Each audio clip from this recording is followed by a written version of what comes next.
officiel, il n'y a rien de surprenant à tout ça. Les Coyotes de l'Arizona qui vont déménager à Salt Lake City. La nouvelle avait été rendue publique par quelques journalistes bien informés dans les dernières semaines, mais aujourd'hui, le bureau des gouverneurs de la Ligue nationale de hockey, les propriétaires, c'est-à-dire, ont unanimement approuvé la vente des Coyotes à Salt Lake City. Ça passe donc des mains d'Alex Meruelo qui avait acheté l'équipe en 2019 à 1 milliard de dollars après beaucoup de tergiversations sur l'avenir de l'équipe. Il la revend avec 200 millions de dollars de profit à Ryan Smith, le propriétaire déjà des Jazz de l'Utah dans la NBA. C'est la fin d'une longue saga, c'est le cas de le dire, pratiquement depuis l'arrivée des Coyotes en Arizona en 1996. C'est presque un vaudeville. On ne sera pas trop poigné aujourd'hui. Gary Bettman. Non, pas du tout. C'est un vilain dossier. Les Coyotes avaient obtenu l'équipe lors du déménagement des Jets de Winnipeg en 96, mais depuis le début des années 2000, il y a des rumeurs de déménagement parce que le hockey n'a jamais levé dans le désert. C'était le grand projet de Gary Bettman, à la tête de la Ligue nationale de hockey, d'installer le hockey dans le sud des États-Unis, dans certains marchés pour lesquels, à prime abord, on n'aurait pas vu un grand potentiel pour le hockey. Ça a marché à certains endroits, il faut le donner à Gary Bettman. Las Vegas est probablement le plus bel exemple dans les exemples récents. Ça va bien. Mais ça fait maintenant 2 fois à Atlanta et en Arizona où on finit avec un constat d'échec. Et dans le cas de l'Arizona, on a tout fait, littéralement, pour garder cette équipe-là. On a accepté les 2 dernières saisons. Plus encore, même. C'est un point ridicule. On a accepté les 2 dernières saisons que l'équipe joue dans un aréna universitaire de l'Université de l'Arizona, le Mullet Arena, et c'est 4600 places que les Coyotes ne remplissaient même pas ces dernières années. En rideau aussi. Alors, c'est probablement une bonne chose pour la Ligue nationale que ce déménagement, mais ça met fin quand même justement à une saga plutôt ridicule, la Ligue nationale qui s'obstinait à garder cette équipe en Arizona.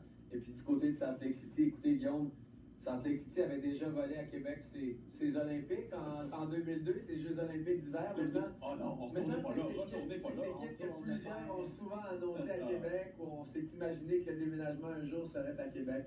Ça va. On va parler de ce nouveau propriétaire maintenant, il s'appelle Ryan Smith, vous l'avez dit, Guillaume. Qu'est-ce qu'on sait sur lui? Qu'est-ce qu'on sait sur cette future équipe aussi? Lui, c'est un milliardaire là, qui a fait fortune dans les technologies, développement, une compagnie qui développe des programmes. Il est propriétaire déjà du Jazz de l'Utah dans la NBA, mais également du Real Salt Lake dans la MLS. Il avait commencé à discuter de la venue potentielle d'une équipe de la Ligue nationale de hockey avec la LNH, avec Gary Bettman, il y a 2 ans. On comprend que ça s'est vraiment accéléré dans les derniers mois, au point où même lui a été surpris parce que cette équipe-là, il l'a déjà annoncé aujourd'hui, risque de jouer sans nom la saison prochaine, ou du moins les uniformes, il a dit aujourd'hui, les uniformes, il va y avoir un Utah écrit dessus, un peu à l'image des professionnels. C'est exactement ce que j'allais vous dire. On a décidé, le temps de penser notre image de marque, le temps de faire imprimer des chandails, les mettre en vente. On voulait bouger rapidement. On veut bouger rapidement, et ça semble être ce vers quoi on se dirige du côté de l'Utah, du moins dans les prochains mois, d'ici au repêchage, certainement. Il n'y aura toujours pas de nom, pas d'image de marque pour cette équipe, et même possiblement la saison prochaine. Il a dit qu'il ne voulait pas se presser, mais ça vous montre aussi quand la LNH pivote sur ces dossiers-là, ça se fait rapidement. Rappelez-vous, les Trashers d'Atlanta étaient devenus les Jets de Winnipeg en 1 semaine ou 2 après des années à nier toute possibilité de déménagement. Et là, même lui a été surpris par la rapidité à laquelle la vente s'est faite. Il n'a jamais parlé avec l'autre propriétaire, Alex Meruelo. C'est la Ligue nationale qui a fait l'entremetteur entre les deux. Ils n'ont jamais eu de discussion. Ryan Smith n'a jamais parlé avec la direction générale, avec aucun joueur, aucun membre du personnel des Coyotes de l'Arizona. C'est quand même incroyable. C'est hallucinant même. Une vente d'équipe, et lui n'a pas hésité à mettre 1,2 milliard de dollars là-dessus, mais au rythme où la valeur des équipes sportives... Monsieur Smith a davantage peur de la fin du monde que de la fin du mois aussi.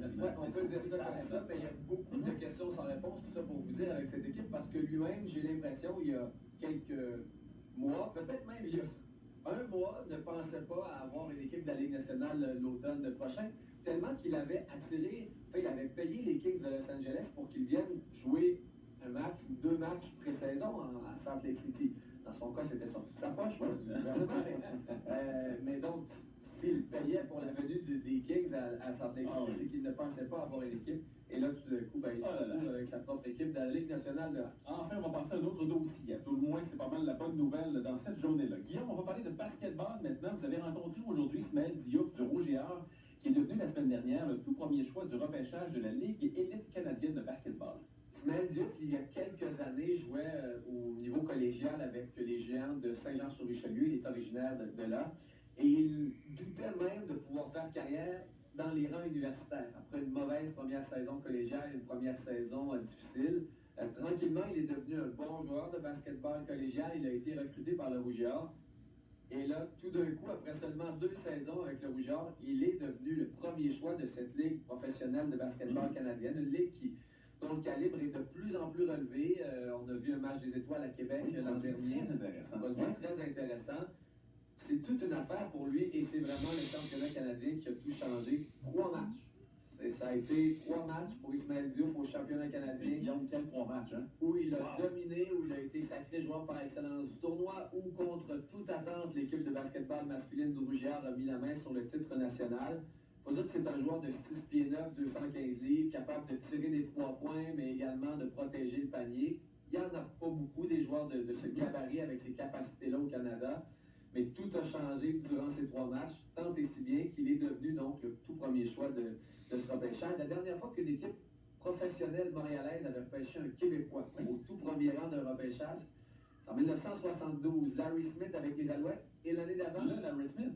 Et oui, et l'année d'avant, Guy Lafleur avec le Canadien de Montréal. On ne compare pas évidemment la Ligue élite canadienne de basketball à ce niveau-là. Mais c'est assez incroyable ce qui arrive à Ismaël Diouf. Et là, il va jouer avec donc l'Alliance cet été, mais sa carrière universitaire n'est pas finie pour autant. Parce qu'il y a un règlement dans la Ligue élite canadienne de basketball qui permet aux équipes donc de repêcher des joueurs durant leur carrière universitaire. Et pour quelques saisons, ils ont un statut de joueur de développement. C'est-à-dire qu'il va pouvoir disputer la saison avec l'Alliance de Montréal. Ça se passe du côté de Verdun pour ce qui est de l'Alliance. Il peut jouer, de toute façon, la saison est estivale. Alors, et il va pouvoir revenir ensuite avec le Rouge et Or l'automne prochain, même qu'il devrait revenir pour les 2 ou 3 prochaines saisons avec le Rouge et Or. Donc, tout le monde y gagne. Lui peut commencer à préparer sa carrière universitaire, sa carrière professionnelle. Et en même temps, le Rouge et Or va sortir gagnant parce que lui va jouer contre des hommes durant tout l'été. Lorsqu'il va revenir l'automne prochain dans les rangs universitaires, il risque d'être en confiance, il risque d'être un meilleur joueur. Cela dit, j'ai parlé avec son entraîneur, Nathan Grant, et il me disait... Ça ne sera pas pareil la saison prochaine pour Ismaël parce que cette saison, personne ne l'attendait. Il a surpris tout le monde. Là, il va être dans le plan de match de toutes les équipes alors que le Rouge et Or va tenter de défendre ce championnat canadien. Ah, ce sera à suivre certainement. Merci beaucoup, Guillaume. Salut, bonne soirée. 17h35 minutes.